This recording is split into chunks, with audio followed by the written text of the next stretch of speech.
네, 여러분 안녕하세요. 교육의 달인 자숙쌤입니다. 이번 시간에는 많은 분들이 궁금해하셨던 학점은행제와 사이버대학교에 대한 비교를 진행해 보려고 합니다. 사이버대의 비교를 도와주기 위해 현재 서울사이버대학교 1학년에 재학 중인 제 친구를 데려왔습니다. 네, 그러면은 지금부터 사이버대학교와 학점은행제에 대한 본격적인 비교를 시작해 보겠습니다.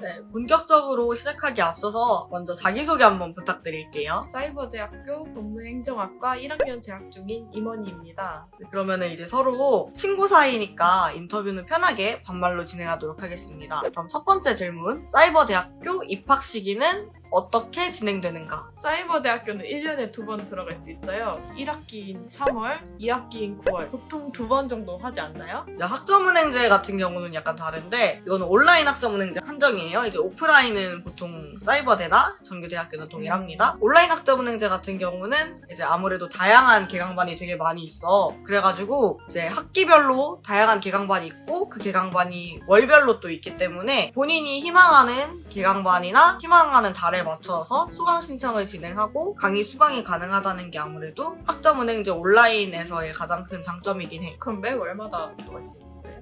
본인이 뭐 7월 초에 들어가고 싶다고 하면 7월 초 개강반에 진행하면 되고 8월 말에 들어가고 싶다면 8월 말에 개강반에 들어가면 되는데 이제 이 부분에 관해서는 솔직하게 그 개강반이 있다고 해도 선착순 접수이기 때문에 과목 마감이 되면은 진행하기가 어렵거나 다음 개강반을 노려야 한다라는 단점은 존재하지. 그럼 두 번째 질문 할게요. 두 번째 질문 같은 경우에는 가장 중요한 학비. 네, 사이버대 학비는 사이버대학교 학비는 제 기준으로 21학점을 인수했을 때 160만 원대. 근데 만약에 공과대학으로 한다고 하면 조금 더 비싼 경우가 거의 다 많은 걸로 알고 있어요. 네, 학점은행제도 공학 계열은 조금 비싸요. 공학 계열로 진행한다고 하면은 21학점 기준으로 한 학기에 100만 원을 약간 넘는 금액이고 이제 인문 계열로 진행한다고 하면은 한 학기에 한 70만 원에서 80만 원 정도? 근데 이것도 평균 금액이고 사실상 교육원마다 가격이 다 다르기 때문에 학기별로 금액대가 다르다고 해서 그거는 이상하진 않다는 사실. 진짜 저렴한 곳은 관리가 안 되고 난이도가 엄청 높긴 한데 그만큼 저렴하고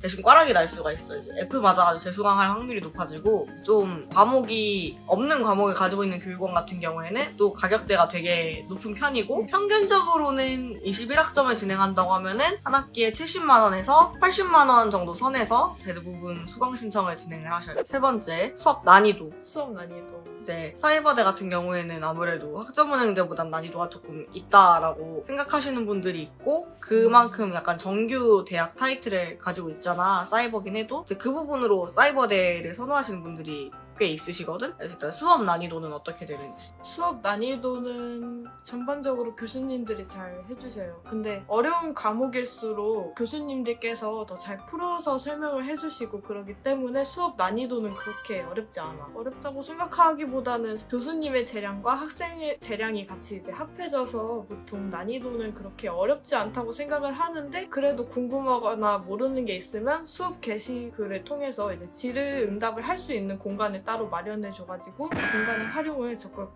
하고 있습니다. 이제 학점은행제 같은 경우는 아까도 말을 했지만 교육원마다 좀 난이도가 천차만별인 경우가 많아요. 그래서 저렴한 교육원일수록 난이도가 높은 경향이 있고 물론 그렇다고 비싼 교육원이라고 해서 난이도가 막 낮은 건 아니지만 그래도 대체적으로는 평생교육 제도이고 수강할 수 있는 연령대가 어찌 보면 사이버대보다 더 다양하기 때문에 학점은행제도 난이도가 그렇게 높은 편은 아니라는 점. 그럼 두 번째로 과제 난이도. 학점은행제 같은 경우에는 내가 담당하고 있는 교육원은 아무래도 과제는 이제 15주 기간 동안 딱 한 번만 제출을 하고 과제 주제 자체도 그렇게 어려운 난이도의 과제를 주시지는 않아. 수업에 나와 있는 내용들에 있는 과제를 많이 주시는 편이고 과제 출제 분량도 대부분 다 A4 용지 2장에서 3장 내외로 제출을 많이 하는 편이야. 사이버대는 보통 어떤 식으로 이루어지고 있어? 사이버대학교는 한 과목당 과제 제출이 적게는 1개, 무조건 1개는 들어가는데 최대 최대 2개, 3개 정도는 되는 것 같고 선생님들이 다 공지글로 알려줘. 범위랑 그리고 난이도랑 출제할 때 이제 보통 자기 채점하는 그 요인 같은 거를 다 알려주시니까 어렵지 않게 할 수 있는데 근데 한 가지 흠이 있어. 기간에 대해서 자기가 숙지를 못하고 있으면 이게 따로 연락이나 누가 챙겨주는 사람이 없다 보니까 그래서 기간을 놓쳐서 과제를 아예 날려버리는 저의 사례가 하나. 과제 제출 기간은 혹시 얼마나 주세요? 보통 한 달 정도? 한 달 정도 넉넉하게 주는데 그 쪽지 시험 같이 이제 일시적으로 하루 안에 응시를 해야 되는 시험이 그 하루 자체의 일정을 아예 까먹고 있어가지고 날려버리는 게 학점은행제도 과제 제출 기간은 한 달 정도로 비슷한데 혼자서 진행하는 학생들이면은 약간 사이버대랑 비슷해. 놓칠 수 있어. 과제 제출 기간에. 과제 출제 기간에 문자로 알려주긴 하는데 맞아. 그게 이제 또 제출 기간이라고 알려주지 뭐 마지막 날이다 얼마 남았다 이런 식으로 알려주진 않거든. 근데 이제 아무래도 나랑 진행하는 학생들 같은 경우에는 내가 관리를 해주고 안내를 좀 해주는 편이니까 애들이 이제 까먹지 않고 잘 진행을 하고 제출을 하는 편이야. 그러면은 마지막으로 시험 난이도 같은 경우에는 학점은행제는 평균적으로 25문제인데 그중에 객관식 20문제, 주관식 5문제가 나오고 대부분 오픈북으로 시험 진행이 가능하고 수업 내용 위주의 문제들이 시험에 출제되기 때문에 이제 강의를 열심히 수강하고 복습을 조금 했던 학습자들이라면은 무리하지 않는 선에서 좀 수월하게 시험 진행이 가능해. 사이버대 같은 경우에는 시험 난이도가 조금 높다고 들었는데 그게 사실이야? 교수님들께서 이제 교환을 위주로 내주셨다고 하시면은 좀 쉬워. 근데 국가 공인 자격증을 이제 준비할 수 있는 포함된 과목일 경우에 교수님들이 그 자격증 시험을 기준으로 한 난이도로 출제를 했다고 하면은 그땐 조금 어려워지기 시작하는 거죠. 예를 들어서 쉽지 어떤 않아요. 과목? 보통 일단 법학이다 보니까 민법, 뭐 행정법, 헌법 이런 거는 어느 정도 그런 것들이 반영했다고 해요. 한두 문제 정도? 그래서 많이 어려우셨나요? 사실 웬만한 건 다 했는데 이번 계절학기가 좀 힘들었죠. 계절학기를 수강해봤는데 좀 힘들었어요, 솔직히. 계절학기라고 하니까 많은 분들이 조금 궁금해하시는 사이버대의 조기 졸업 유무. 왜냐면 학점은행제는 단기간 학위 취득이 가능한 게 제일 강점이라고 할 수 있거든. 아무래도 진짜 빠르게 학위 취득을 하면은 사실상 1년 반 만에도 학위 취득이 가능해. 4년제 학위가. 학점은행제 다양한 학점 이수 방법이 있어가지고 자격증으로도 학점 인정을 받을 수 있고 또 독학사라는 시험이 있어. 이제 그런 시험으로도 학점 인정을 받을 수 있어가지고 그런 부분을 잘 활용을 하고 그런 부분에 대해서 문제없이 잘 이행해 나가면은 사실상 1년 반 안에도 가능하고 평균적으로는 2년에서 2년 반 정도 기간을 잡으면 학위 취득이 충분히 가능해. 사이버대 같은 경우에도 조기 졸업이 가능해? 사이버 대학교도 졸업 기준만 맞으면 140 학점만 맞으면 가능한데 보통은 빨라도 2년 반인 것 같아요. 제가 들어가기 전에 빨리 그냥 해치우고 싶어서 계산을 해봤는데 2년 반이 있더라고. 2년 반의 시간이 소요되는데 계절학기도 틈틈이 들어줘야 되고 그리고 한 학기당 수강하는 과목도 좀 많아야 되고 개인적으로 한 학기에 수강하는 과목이 많은 건 문제가 안 되는데 근데 계절학기의 경우 14주 차의 그런 강의 내용을 한 번에 좀 많이 들어야 되다 보니까 그냥 천천히 차근차근 졸업을 하는 게 차라리 더 낫겠다. 다신 하고 싶지 않다.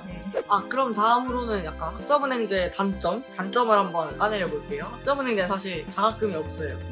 장학금이 있긴 한데 그게 이제 국가장학금이나 학자금 대출이 되는 그런 부분은 아니고 교육원 내에서 진행해주는 성적장학금 같은 경우 진행이 되고 이제 특이 케이스는 국가유공자나 보훈자 같은 경우에는 장학금이 따로 지원이 되는데 그것도 이제 교육원 측에서 해주는 게 아니라 해당 관할 보훈청에서 지원해주는 거기 때문에 사실상 학점은행제는 장학금이 거의 없다고 보면 되는 부분이 있어. 확실히 사이버대학교는 국가장학금이나 학자금 대출 이런 게 조금 더 원활하게 정상적으로 다 가능하니까 이 부분이 좀 커가지고 나도 들어간 것 같아.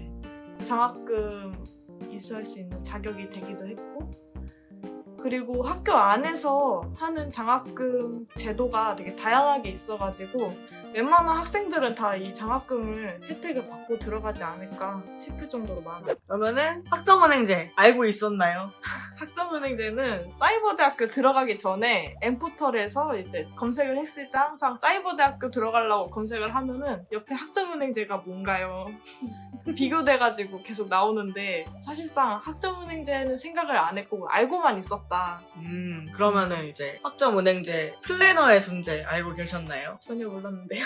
그 플래너라는 게 신청 과목을 수강하지 않았을 때 수강을 하라고 알려주는 그런 사람들을 말하는 건지 사실 문자 같은 거는 사이버대학교에서도 봤거든요. 수강하지 않고 뭐 이수하지 않고 했을 때. 학점은행제 플래너 같은 경우에는 먼저 학습자의 목표를 듣고 학습자의 목표에 맞는 학습 설계를 진행을 해주고 그에 맞는 과정에 대한 진행을 안내를 해주고 옆에서 계속 코칭을 해주는 존재를 말해. 그래서 예를 들어서 편입을 준비를 하고 있다 하면은 목표에 맞는 학위 취득 기간을 또 잡고 기간에 맞게 알맞은 자격증과 단기간 학위 취득 방법을 진행을 하면서 그 친구가 온전히 편입에 집중할 수 있게 도와주는 그런 역할을 하고 있는데 대신 모든 교육원에 다 존재하고 있지는 않아 사실상. 그리고 플래너마다도 관리를 해주는 부분이 약간씩 다르긴 하고 약간 플래너 재량 차이랑 플래너 능력 차이가 있는 부분이 분명히 있긴 하지만 그래도 대부분의 플래너는 진심으로 학습자들의 생각을 하고 학습자들을 위해 움직이는 플래너들이 사실상 많아. 근데 이런 존재도 혹시 사이버대에도 있어? 사이버대학교는 과 선배가 도와주는 과제를 할 때 이런 거를 해야 된다. 이제 꿀팁을 알려주는 분들이 메이트 방식으로 있기는 한데 저는 필요성을 별로 못 느끼고 절대 하지 않았어요.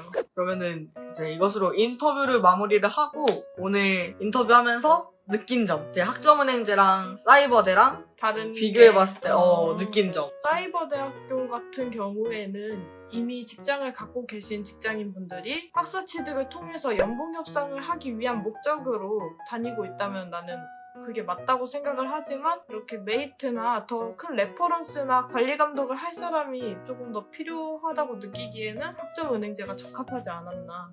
나는 이번에 같이 대화를 하면서 느낀 게 사실상 사이버대가 졸업률이 그렇게 높진 않아. 맞지? 근데 그게 이제 높은 난이도 때문이라고 생각을 했는데 얘기를 들어보니까 꼭 그렇지만은 않은 것 같다. 생각보다 사이버대도 좋은 제도가 있었고 그만큼 장학금이 있었고 왜 학습자들이 이제 학점은행제랑 사이버대 중에서 많은 고민을 항상 하는지 확실하게 느끼는 시간이 됐습니다. 이제 영상을 마무리하면서 추가적으로 사이버대랑 학점은행제를 많이 고민하고 계시는 분이 있으시다면 사이버대 편입을 학점은행제로도 준비가 충분히 가능해요. 그렇기 때문에 이제 학점은행제 제도에 관한 부분이나 사이버대 편입에 관한 부분 그리고 본인에게 정말로 맞는 학습 설계가 필요하신 분들 같은 경우에는 저희 교육의 달인 카카오 채널을 통해서 연락을 주시면은 저희 교육의 달인 팀에서 바로바로 답장을 드릴 테니까 편하게 연락을 주시면 감사하겠습니다. 이것으로 제 영상을 마치겠습니다. 감사합니다.